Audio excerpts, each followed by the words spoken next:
Checkup no rádio. O homem tá uma felicidade só, né? Só vitória, só alegria, só Sampaoli na cabeça do Mengão aí, né? Do flamenguista. Doutor Belísio, bom dia, seja bem-vindo aqui ao nosso programa. Bom dia, Marcos, bom dia, Geraldinho, bom dia a toda a nação, a todos os ouvintes, internautas. Satisfação imensa, mais uma vez, participar aqui do quadro Checkup no rádio, falando sobre saúde dos idosos. E a gente nunca se cansa de falar sobre queda, né? Acho que queda, sem dúvida nenhuma, é a maior preocupação quando se fala, por exemplo, na terceira idade. É uma das maiores preocupações. Um dos pilares, um dos gigantes, uma das preocupações da geriatria é a mobilidade, né?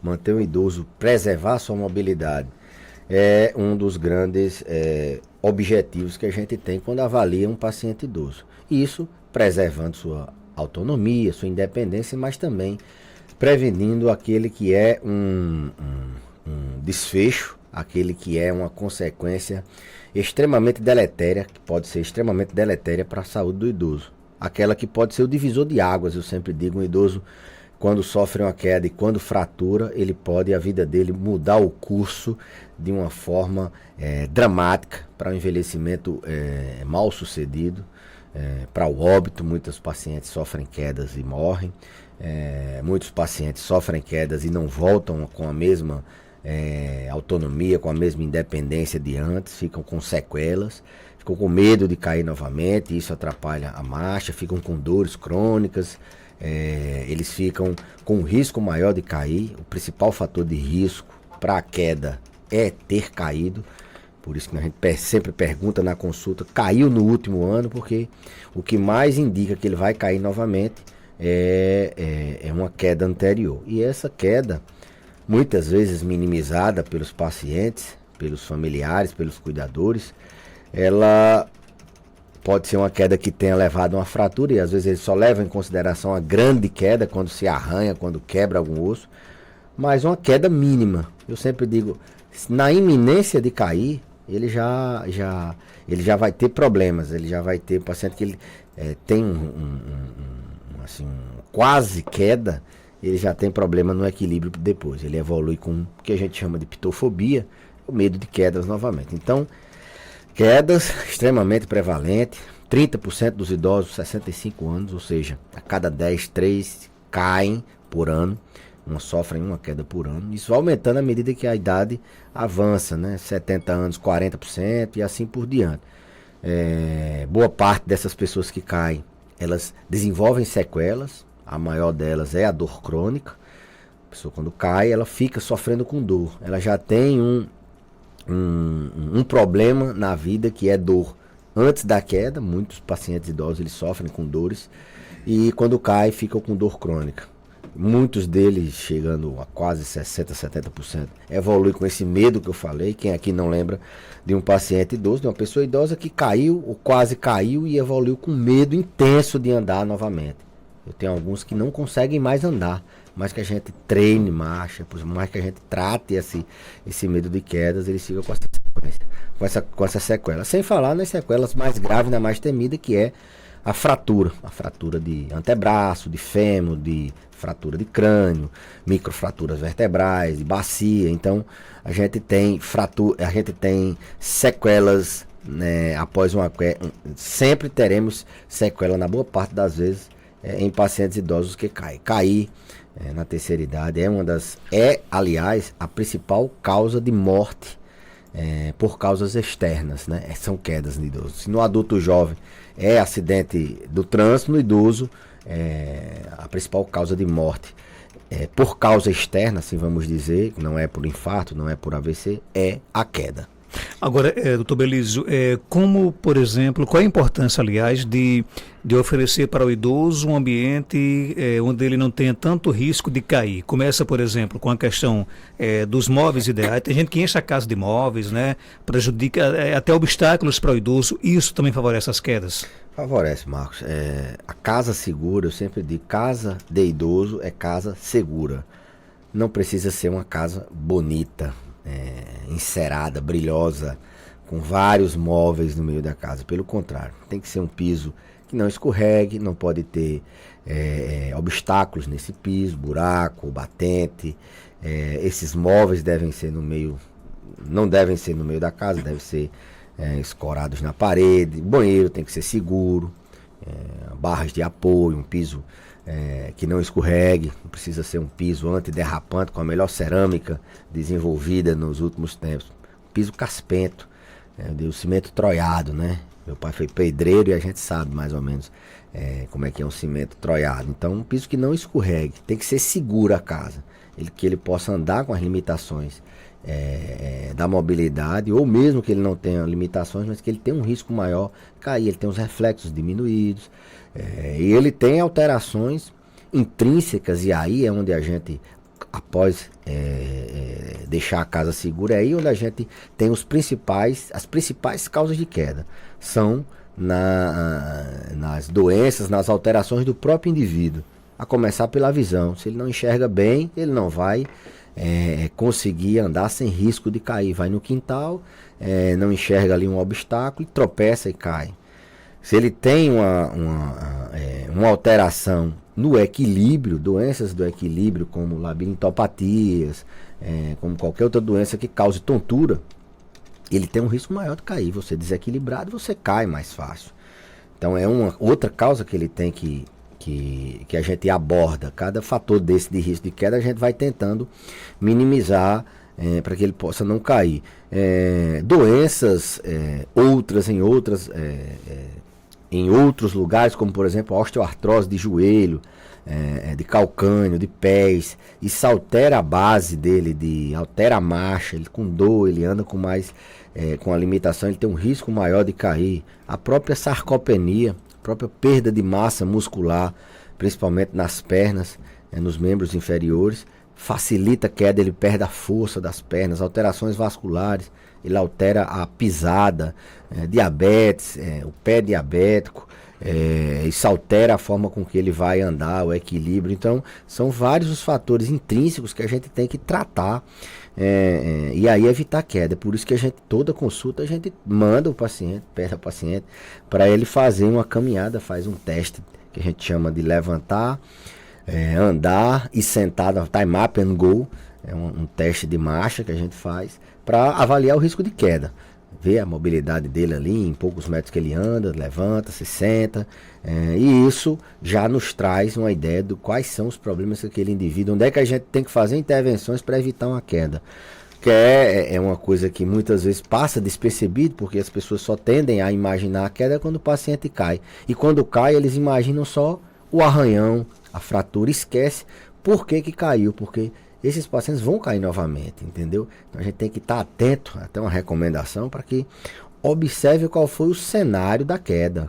Ele desmaiou antes de cair, foi no banheiro, foi no quintal, onde ele anda, é irregular o piso, ele vinha reclamando de tontura, ele enxerga bem, será que ele está tomando algum remédio que faça com que ele possa ter desequilíbrio, será que ele anda bem com a pressão, ele tem algum tipo de queda de pressão, será que os pés dele estão adequados, ele anda com calçado adequado, ele tem um pé deformado, ele tem dor no joelho, no quadril, então assim, esse paciente é o que ele vai cair. Então prestar atenção não só no ambiente, na casa, os fatores, a casa segura, prestar atenção no ambiente externo também, eles andam, procurar andar em ambiente iluminado, procurar andar em ambiente que não tenha obstáculos, isso favorece, planejar por onde ele anda. Ah, doutor, mas eu moro na zona rural e meu pai anda lá, não tem como tirar as pedras. Eu digo, não, então programe esse caminho por onde ele anda, e nesse caminho vocês tentam deixar uma rota segura. Mas é fundamental, nessa avaliação de risco de quedas, a gente tratar os fatores intrínsecos, aquilo que é inerente do indivíduo.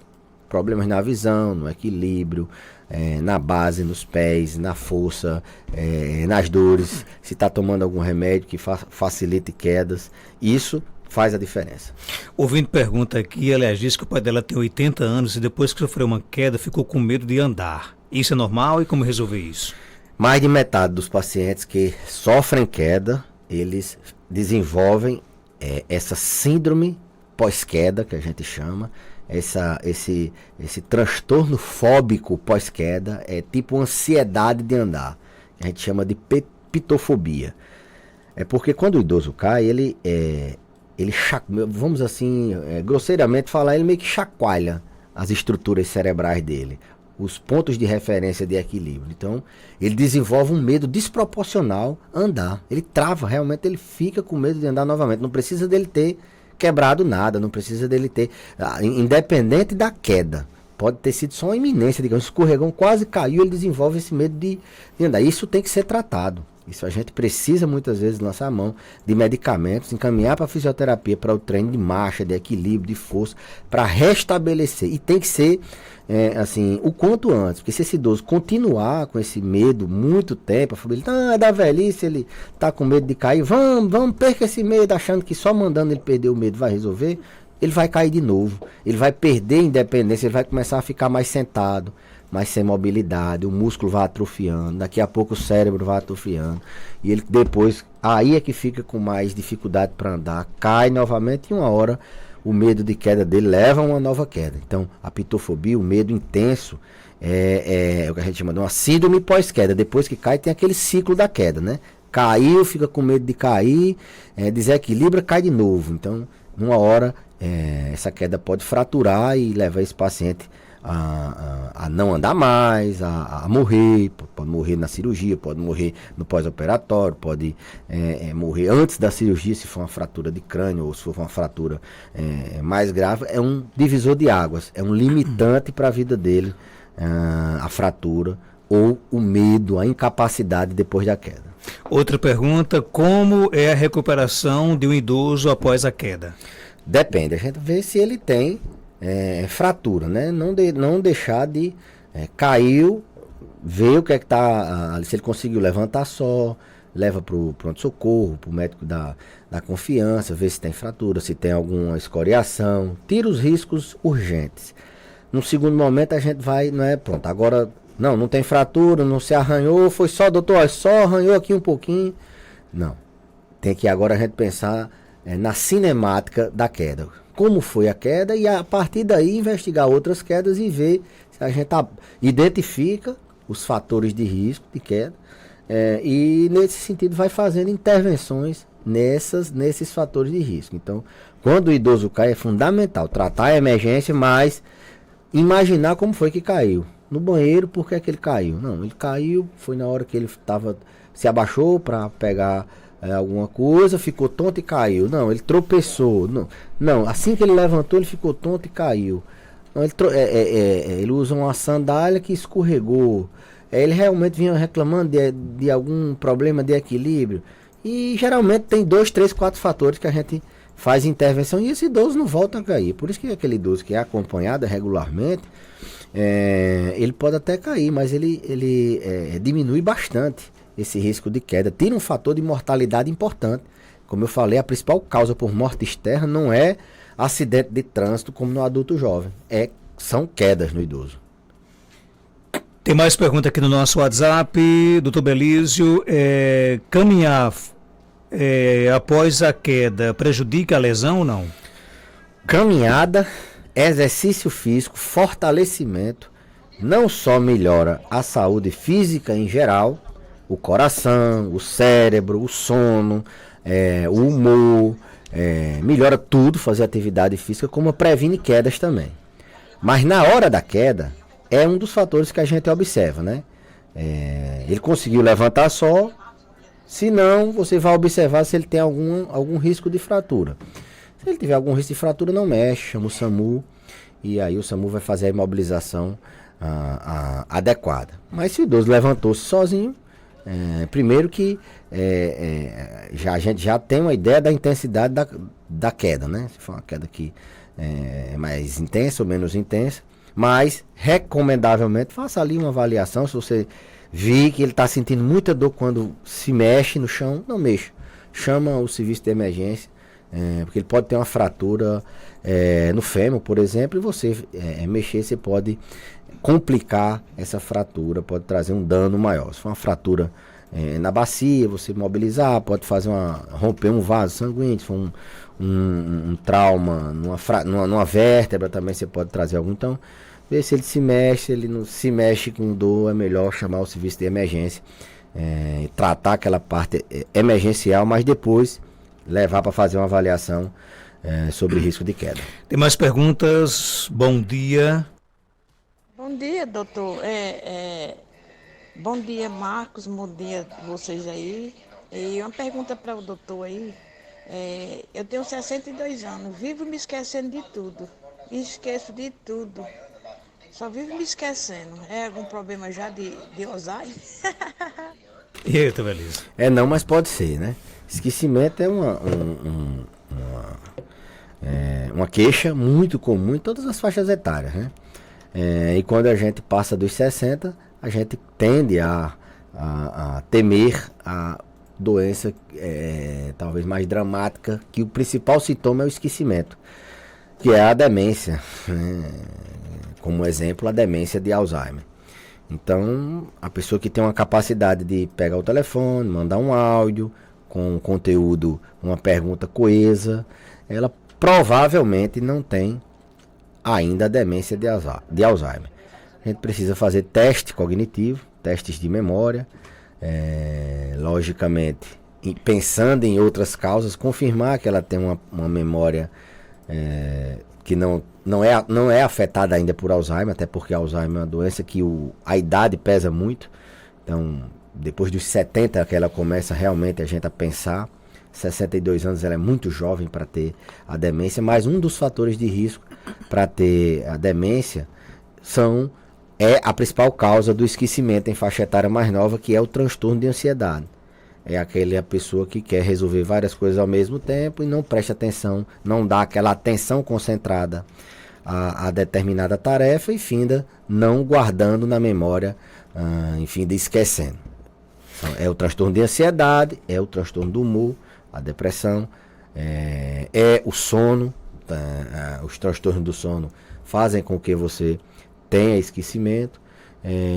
Medicamento, tem medicamentos que dão esquecimento, então teria que se avaliar. Provavelmente, a gente não pode dar diagnóstico aqui pelo rádio, mas a pessoa que consegue fazer uma ligação com um conteúdo coerente, imagina-se que ela tem uma independência. Então, para ter demência, tem que ter perda de alguma tarefa que ela não consegue fazer. E dificilmente, eu sempre digo, olha, o paciente, quando ele tem um esquecimento que preocupa, é aquele esquecimento, lógico, todo esquecimento ele preocupa, mas principalmente uma pessoa de 62 anos. Mas aquele que o paciente não lembra que esquece, a família diz que ele esquece, ele teima que não esquece, ele não percebe que ele está esquecendo. Tem mais perguntas? Bom dia. Bom dia, Marcos. Bom dia, doutor Belísio. Eu conheço uma pessoa que ele tem um problema no joelho. Como é que diz? Aquela geleiazinha que tem entre um osso e o outro. E ele tem uma dificuldade gigante de caminhar. Mas caminha, trabalha, pega em peso. Mas a gente sente que aquela perna dói. E já disseram a ele que isso não tem jeito. Que essa geleiazinha, quando acaba, não tem jeito. E ele é muito desgostoso por causa disso, porque não tem o que fazer. E ele tem muito medo, assim, de parar de andar. E aí, Belísio? Rapaz, doenças osteoarticulares têm esse estigma, né? As pessoas são frustradas com os tratamentos, tem uma ideia de que vai tomar um remédio e em pouco tempo vai ficar curada daquela doença. Mas a ideia de doença crônica, eles não têm, na verdade. Então, eu sempre digo, doenças crônicas requerem tratamentos crônicos, continuados, como hipertensão, como diabetes, como osteoartrose de joelho. Sejam eles tratamentos medicamentosos ou não. Na hipertensão, a gente tem mudança de estilo de vida, manda o paciente fazer atividade física, melhorar a dieta, às vezes precisa de medicamento, na diabetes do mesmo jeito, na osteoartrose do mesmo jeito. Osteoartrose a gente também precisa muitas vezes de fazer uma atividade para fortalecer, a gente precisa de usar medicamentos, a gente precisa de mudança de estilo de vida, tratamento continuado. Mas o sintoma, a diferença da artrose para diabetes, para hipertensão, que também são doenças crônicas, é que ela tem um sintoma que incapacita, um sintoma que frustra o indivíduo, um sintoma que é talvez o pior sintoma para medir qualidade de vida, que é a dor. Então, tratar a doença, a artrose, ela passa por tratar a dor. Então, você precisa tratar a dor para que o paciente se engaje, para que ele entenda. Se você tem insucesso em tratar a dor, você pensa só na doença. É uma doença degenerativa, não tem cura, não tem... O paciente vai ficar frustrado. Tem que resolver a dor. Vou tratar a sua dor para você não ter dor. Você vai tomar um remédio, muitas vezes, por muito tempo. Você vai também precisar fazer um outro tipo de atividade para que a gente possa fortalecer, faz parte do tratamento. O tratamento que a gente muitas vezes esquece é de tratar o principal sintoma, que é a dor. A doença, a hipertensão, por exemplo, ela não tem sintoma, ela é assintomática, as pessoas tomam o remédio. Mas a osteoartrose de joelho, como talvez não tenha uma complicação como um infarto, as pessoas... Mas é uma doença que incapacita muito. Tem que tratar, eu sempre digo isso, tem que tratar a dor. A dor é o sintoma da doença. Você tratando a dor, você está tratando a doença. Tirar essa história de que não tem jeito, que não sei o quê. A não ser que realmente seja uma coisa que não tenha jeito. Mas são poucas as coisas da medicina. Aliás, a gente, quando não consegue curar um princípio da medicina, a gente tem que aliviar o sofrimento. Então a gente tem que aliviar a dor. Obrigado por sua participação, doutor Belísio, médico geriatra. Algo mais a acrescentar, pode ficar à vontade. Eu que agradeço, Marcos. Até a próxima semana, se Deus quiser. 8h09, vamos para um rápido intervalo comercial.